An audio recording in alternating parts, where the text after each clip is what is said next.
This is the politics of everything, and I'm your host, Amber Daines. Welcome to the podcast where we want to discuss the politics of everything, from money to motherhood, nutrition to narcissism, startups to secularism, the environment to equality, and much more.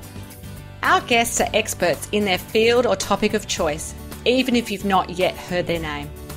This is a bipartisan podcast, so while we love exploring varied views and get a buzz from a healthy debate, by no means is this a one-sided forum for any one political view.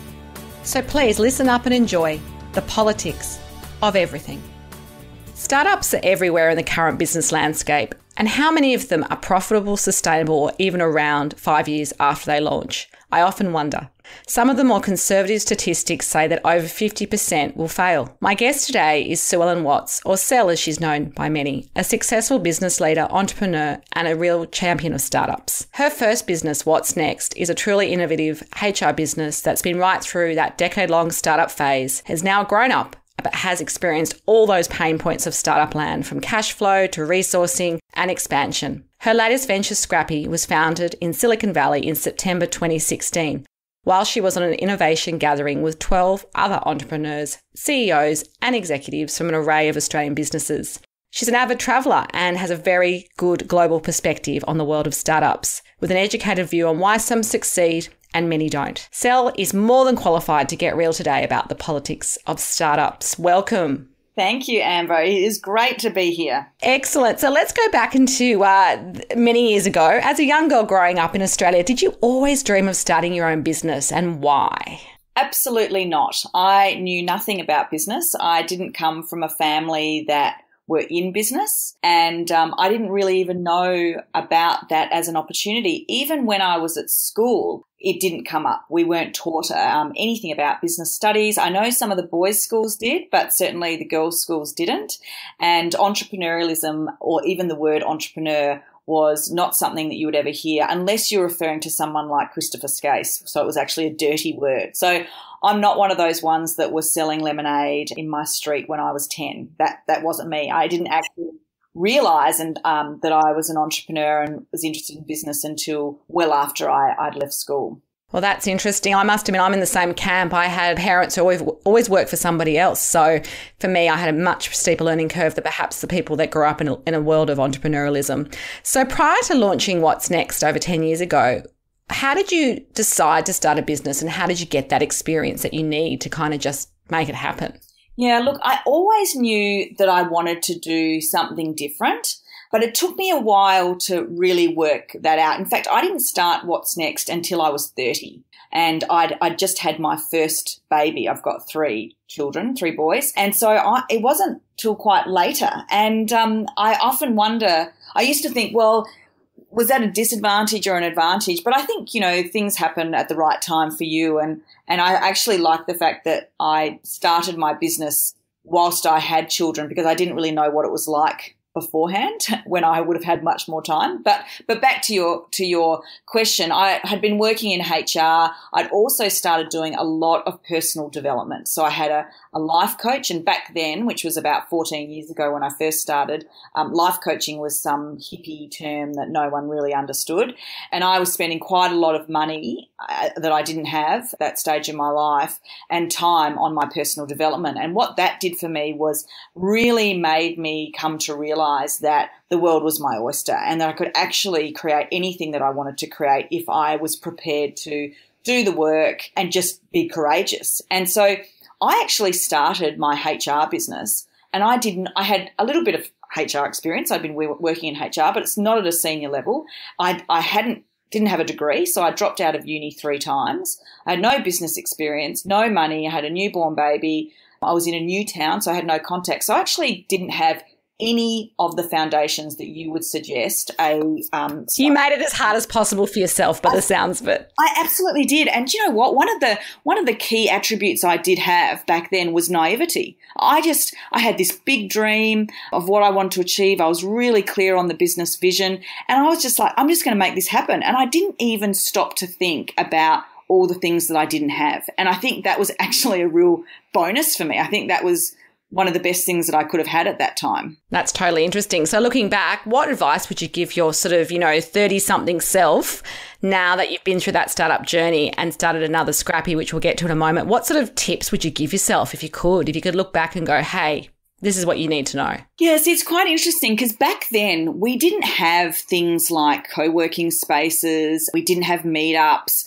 There wasn't that community for startups. In fact, the term startup didn't even exist. So you were a business owner. You went out and you started up your business and, we didn't know about investors or anything like that. So really it was all about have an idea, go and get a customer. They'll pay you some money, which will allow you to do some more things in your business. I was pretty much like, get some money, buy a printer, get some more money, buy the paper. That's really how What's Next was grown. And, very simply, it sounds, and very humbly. Yeah, exactly. And you know what? It was pounding the pavement, going and buying coffees, having one-on-ones with people, telling them about what I do and asking them to please give me a go. And I was working it out and making contacts and working out even what my service offering was as I went. I let the customer tell me what they needed. So I didn't spend forever perfecting the business. I knew the vision, mission, values, and then the rest I just started doing. And I think that is actually quite good advice. I think you don't get a lot of solutions from thinking, you get solutions from doing, and just giving something a go, letting the market tell you is actually quite interesting. And doing that with no money was great because I had to be creative. I had to work out a way to make it all happen. And when you have to do that, you have innovation. And back then we weren't talking about innovation either. So the advice I'd give to myself, well, actually, I think back then, I did what I could with what I had. And I think that now it's a completely different space for people wanting to start a business. There's just a different landscape, different education, different support.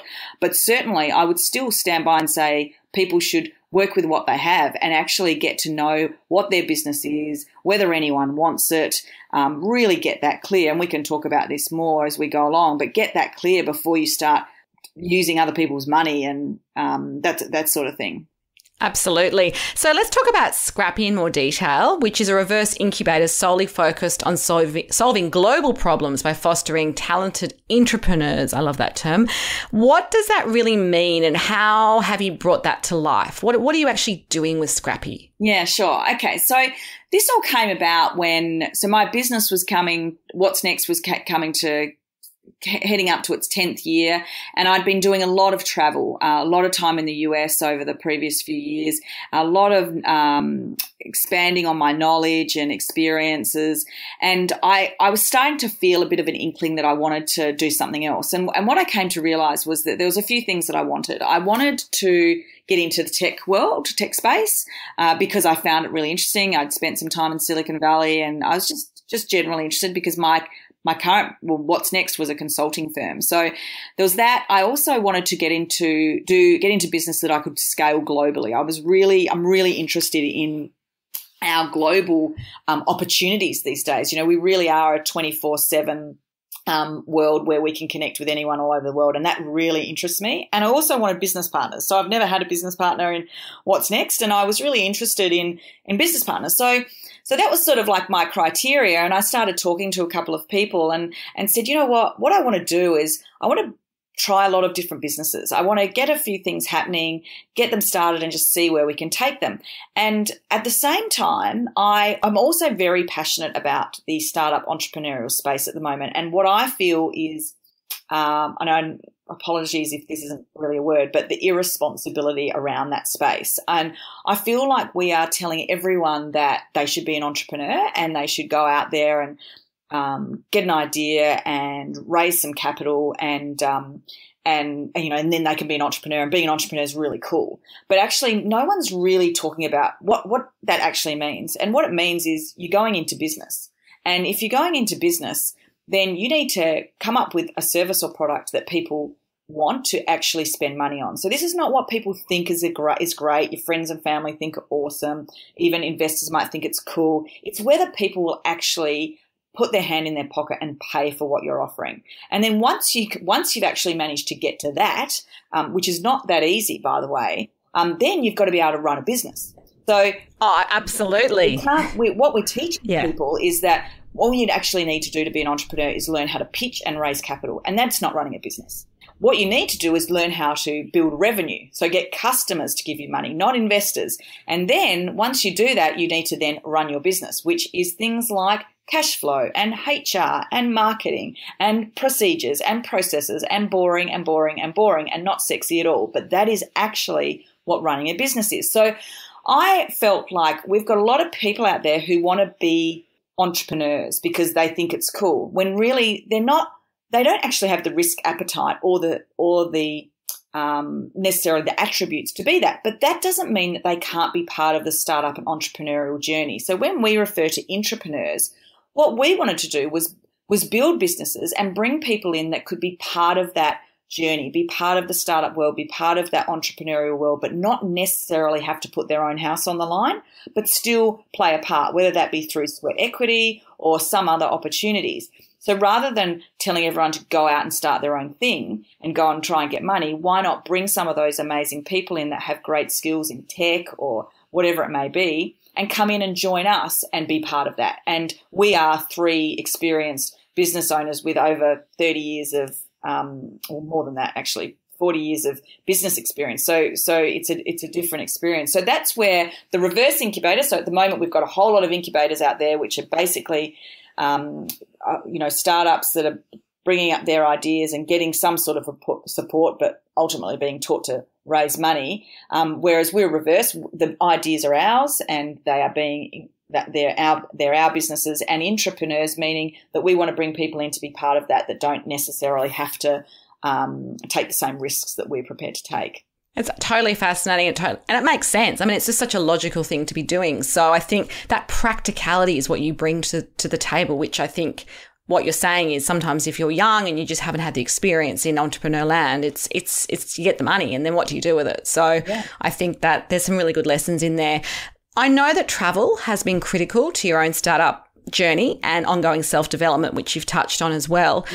And I know New York is very close to your heart, and I always think of it as your second home in many ways from all the amazing images that we see on social media and your blogs about it and so forth. So how has investing time there and then, say, Silicon Valley, where we know lots of tech startups, have their humble beginnings and go on to great things, I mean, how important has that been in your overall experience of running a startup as well as, other businesses as well?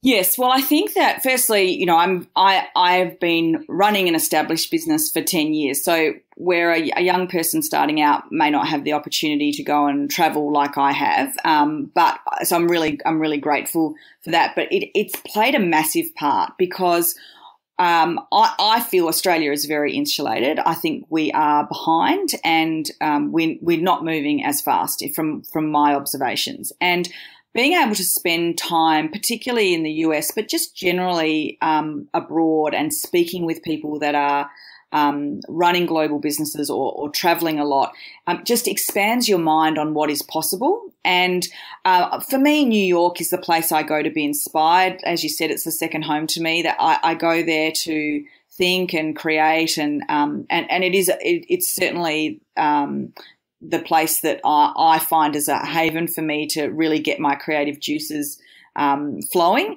and it's been critical. It's been critical for me, and it's certainly been able to allowed me to see the world from a different perspective and see the opportunities that are available, and also when I come back, the insights that I can give clients or our community or my just followers, I think. It's great to be able to share that. I think that the startup world is just such an interesting one. I mean, it's so out of control in relation to being a buzz, and I'm really concerned about what's going to happen over the next 5 years and how much money people are losing, and how many startups are on the in the graveyard, if you like.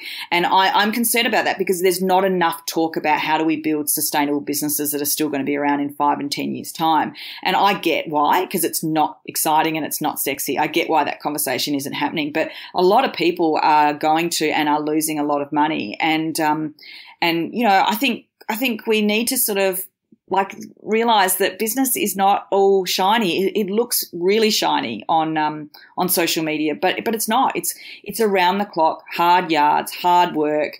Everything's on the line. There's usually more down times than up times, and it's really stressful. And you've got to commit your whole life. I mean, people that have conversations with me about work-life balance, I mean, don't even talk to me about that. It's not even, I can't even have that conversation. If you really want to, my view is, if you really want to be an entrepreneur, or you really want to get up into business and do startup, and your goal is to run a successful, sustainable business that you can do whatever you want with, whether you sell it or it's a cash cow for you or whatever you choose.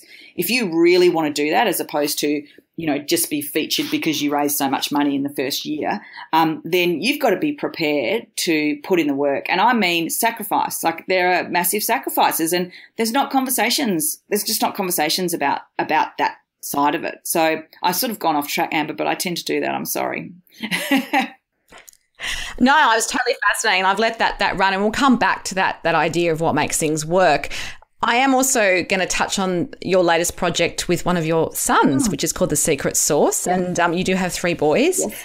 I'm really curious about how you advise people in your own family, particularly in that sort of early childhood phase, if you like, on the startup process. And they've obviously witnessed you having businesses over the years, so it's not foreign to them. Yeah. But how have you got them excited about this? And I know you're doing some crowdfunding. So do you want to share a little bit about what The Secret Sauce is all about? Yeah, absolutely. So your secret sauce was a term that we took from... Although I feel like I should have your son on the show, not you. Yeah, I know. And you know what? Everyone's wanting to talk to him more than me now anyway. So he's becoming a bit of a pro. Digger, he's 10. And it's quite interesting. So when I was in Silicon Valley last year and I came up, so there was a couple of terms that kept coming up, Scrappi. So they all referred to themselves as being Scrappi. So straight away I went, I'm going to register this. I'm going to start a business called Scrappi. And then the other term, well, they used a couple of terms. They talked a lot about having a North Star or a really clear vision. And so my dog is called North Star. And then your secret sauce. So they called it, your secret sauce is your special ingredient that makes your business special. And so one day my 10-year-old son, and he was 9 at the time, said to me, I really love writing. And I said, really? I said, I knew you love reading, but I didn't realize you love writing. He said, I love it. And I think kids should read and write more. And we should read each other's stories. And anyway, we just started talking. And from that, Your Secret Sauce was born, which is basically a tech platform that lets kids from all over the world come together and write shared stories, and one paragraph at a time. And we publish those books and allow them to connect with kids from other countries and take each other on a choose your own adventure. And so I said to my son, well, we can do this. And I went back to my business partners in Scrappi and said, what do you think about this? This is Digger's idea. And they were like, I love it. And we were like, okay. And I said to Digger, you know what? We've got to, this is an entrepreneurial opportunity for you. And so what that means is, how do we get that off the ground? It's not just about mum funding it. It's not about mum going, okay, well, we'll do this. I said, you've got to get your community involved to help you. And so what about we crowdfund? And I'd never crowdfunded before, and I actually knew very little about it. And I met with a guy in Australia who had a very successful crowdfund campaign, and it blew my mind what he said to me. And anyway, we went, okay, let's do it. And so we decided to do it, and I tell you, it has been an incredibly interesting experience, and I'm learning a lot. And one of the things I'm loving is that, I'm back in startup, right in the trenches, really learning like I was 10 years ago, which is a really cool place to be in. But from the perspective of Digger, being able to teach him what it takes, managing the money that we're trying to get in, asking for money. I said to him, did you ask the neighbour? And he said, I feel uncomfortable. I was like, you got to get your hustle on. We've got to be asking. If we don't ask, we won't get. And then, next minute we had I love it. Get your hustle on. And we had $200 come in the next day from the neighbour. So he obviously went off and did his hustle. But and just explaining, the marketing, but also in particular the hours that, myself and my business partners had to put in, particularly in the lead up and in the beginning stage of the Kickstarter, for him to see that, and that I, need to get him to do more video recordings for different things and call upon him. And that's been really interesting, but just, it's a wonderful experience because to teach him, but also he's teaching us. So we got him heavily involved when we wrote the strategy. So when we sat down as a group and wrote the vision, the mission and the values of the organisation, we were very heavily led by what he said and what our values should be and how we should work, and what this is all about, and the philanthropic component of it. That was all led by him. And there is absolute beauty in being guided by a child who has no judgment of anything, and is just coming from a place of wonderment and from the heart. And sometimes that can get lost in business, particularly if you've been in business for a little while and things have, it can come a bit bitter at times. That has really sparked something in the Scrappi team. So we're learning just as much from him as he is from us. That's a fantastic journey to be on as well. And I think, like you say, I love that. It's that childlike wonder, which I think when you are new to a startup and it's your first time, no matter how old you are, you have. But like you say, when you're a seasoned entrepreneur and you've been through the many highs and the many, many lows, it can get a little bit hard. And I think also as adults, there's a reality when you're adulting, often has to be about the financial realities. And I think the purity of that idea of the secret sauce is what I love best. So I wish you both so much luck with that. I definitely have to look at it as well and get my son involved. He's 8 and he also loves to read and write, so they have something in common. Perfect. So indeed, we talk about there not being work-life balance. I'm also not a fan of that question when I get it. I do a lot of work-life blending and I always have, and like you, I started my business. I actually started a year before I had my son, but I pretty much have always grown up with having kids and business, so don't know any different. How do you actually regroup? I know you like surfing and other things, but how do you make sure that you look after yourself? Because I think these are the tips which people in the startup phase really need to heed, because it can be 24/7 with the advent of technology and it's not healthy. So how do you kind of get that time back?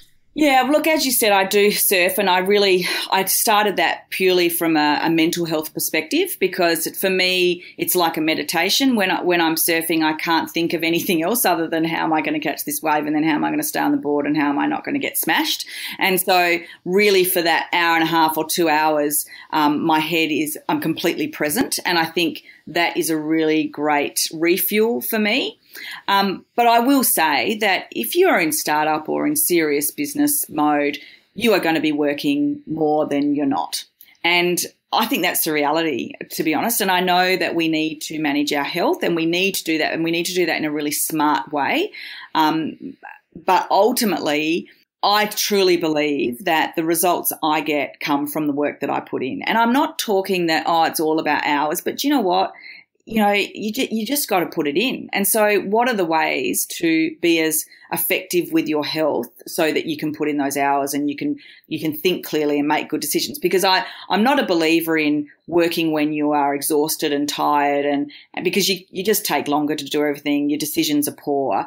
So you need to be alert. And I really believe sleep is critical. I think I'm not one that can go multiple nights on 4 hours a night sleep. I need sleep, and that's probably a key fuel for me.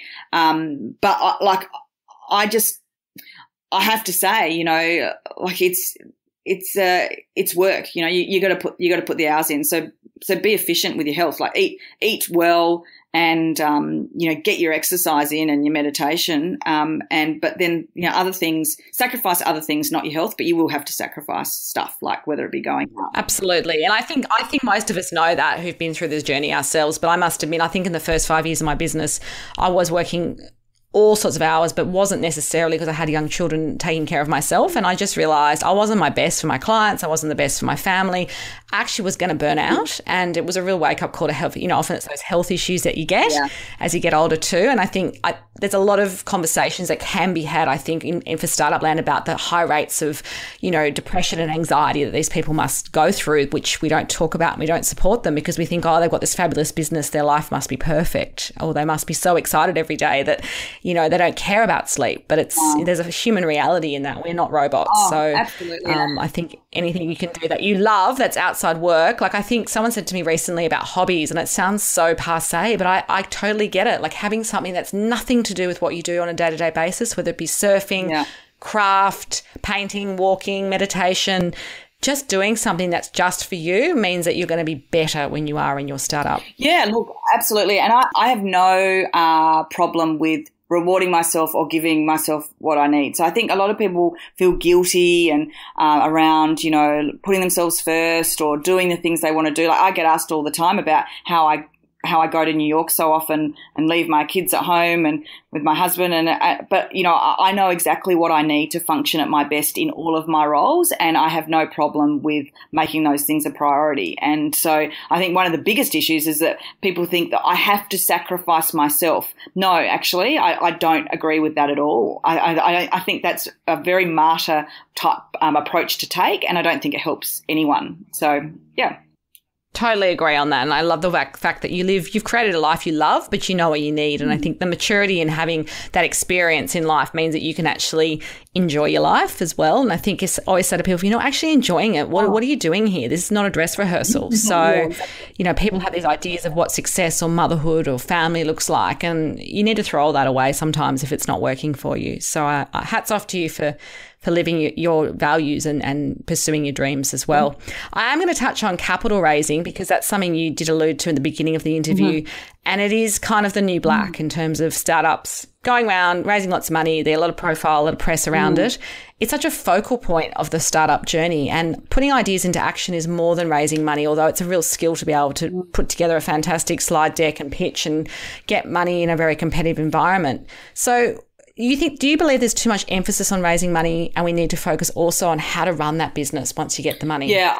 What's your view on this? I think there is way too much emphasis. So I understand that there are certain types of businesses out there that need to raise capital. However, the biggest concern and I've got friends who, they really couldn't have done it without some investment. But there are a lot of business out there that are in their very early stages, in their first 2 years, where the founders are spending a lot of time going around talking to investors and they don't even know their own business.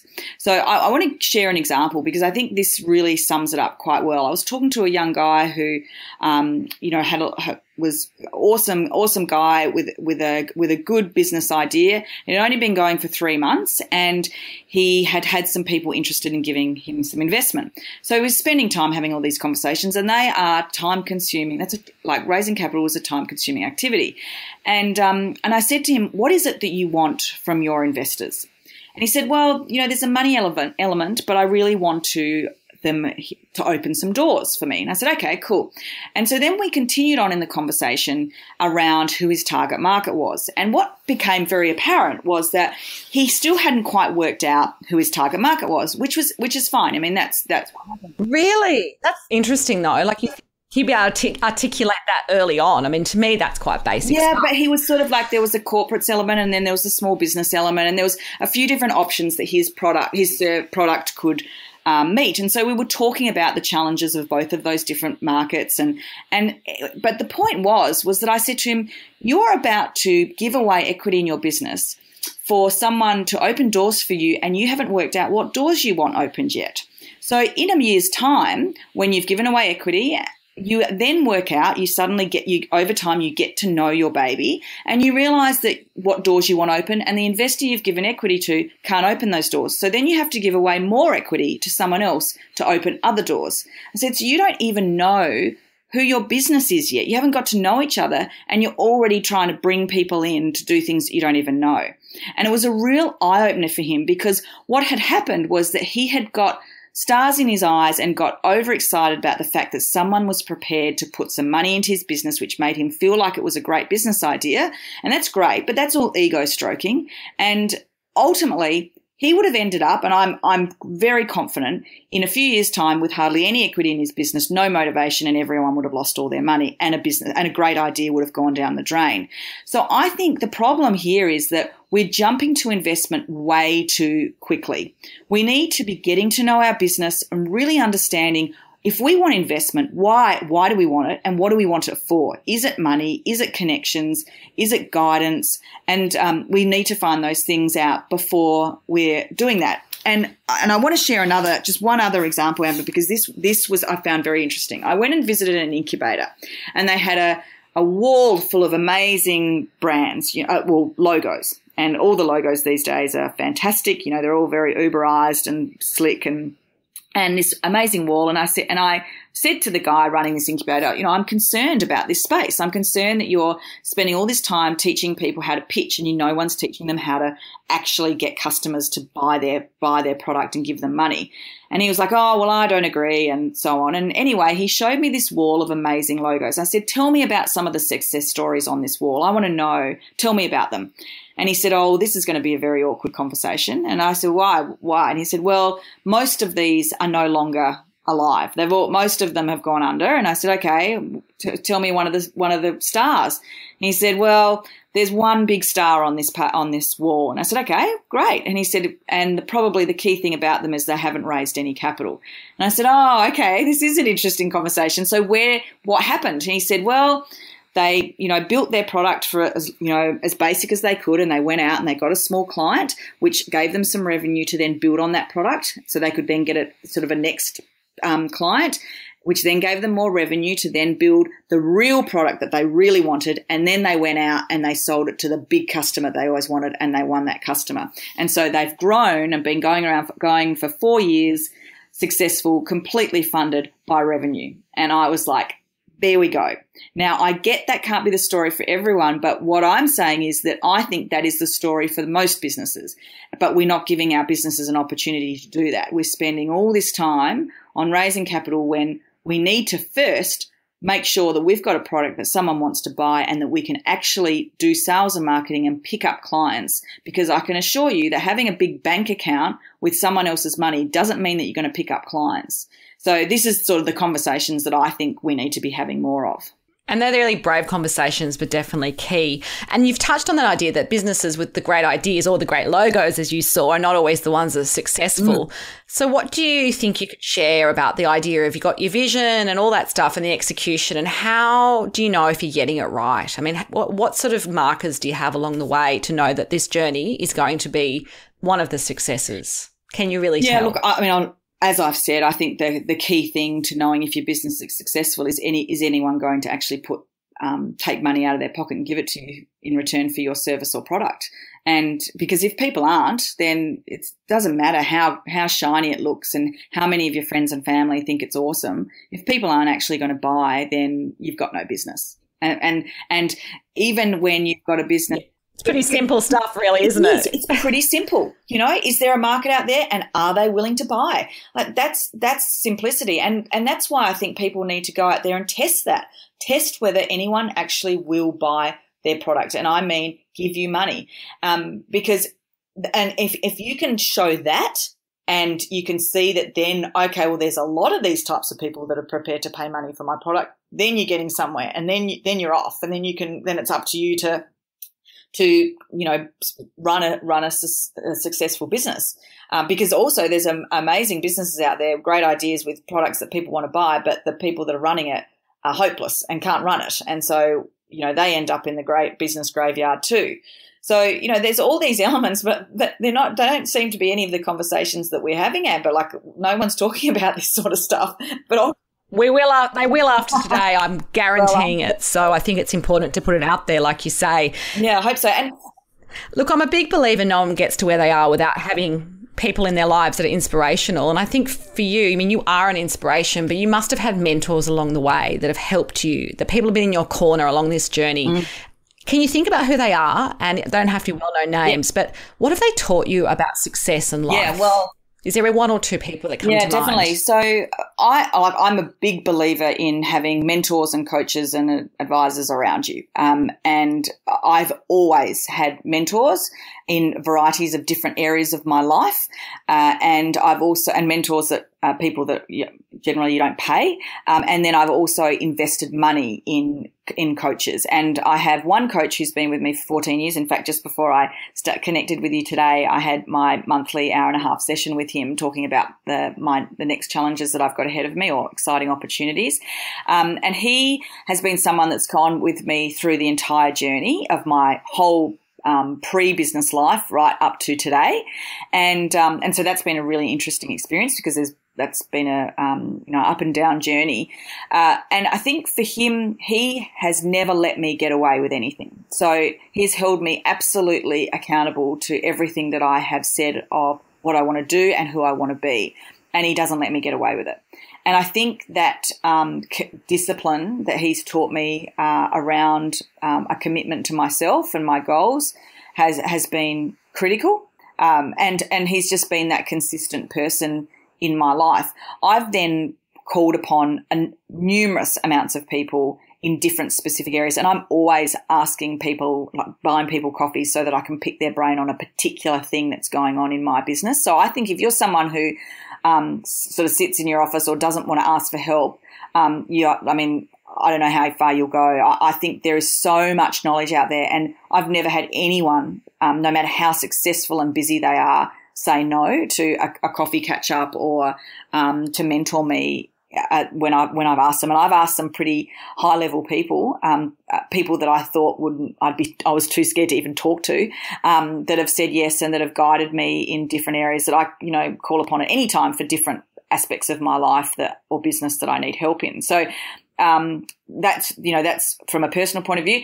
As you know, and anyone that follows me, I'm a massive fan of Gary Vaynerchuk, and just went over to the US, to New York, to spend time with him one-on-one. And I follow him heavily because he is real and he's telling it exactly how it is.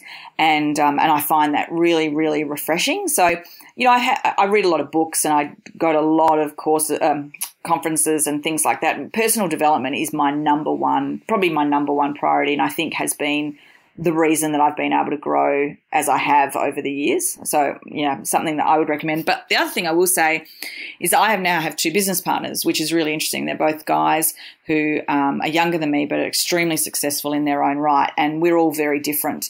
And we're all learning an enormous amount from each other.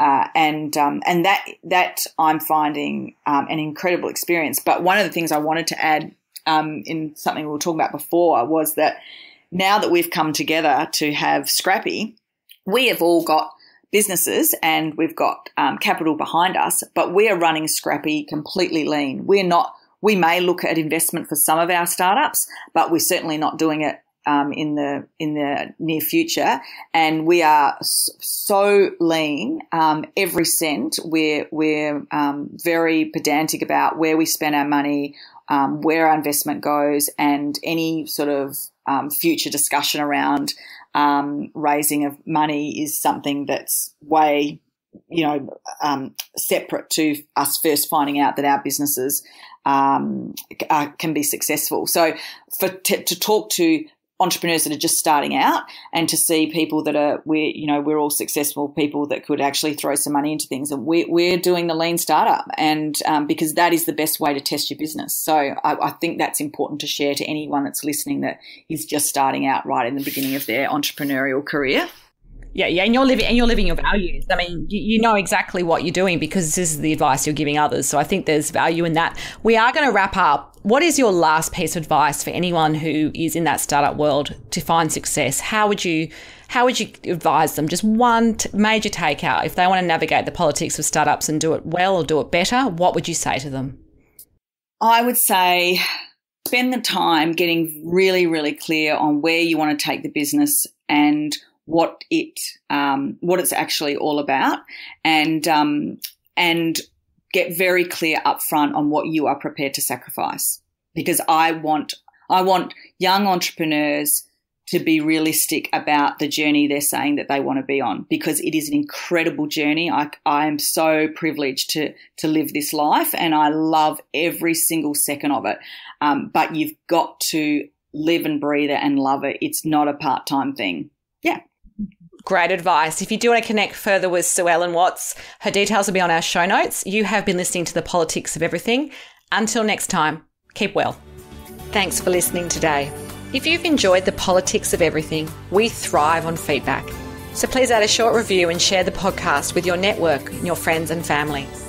I'm also always on the hunt for fabulous new guests. So if you've got a view to share and an idea how to get our listeners excited, please email me at amber@bespokecomms, that's BESPOKECOMMS.com.au, and we'll be sure to get back to you. Until next time.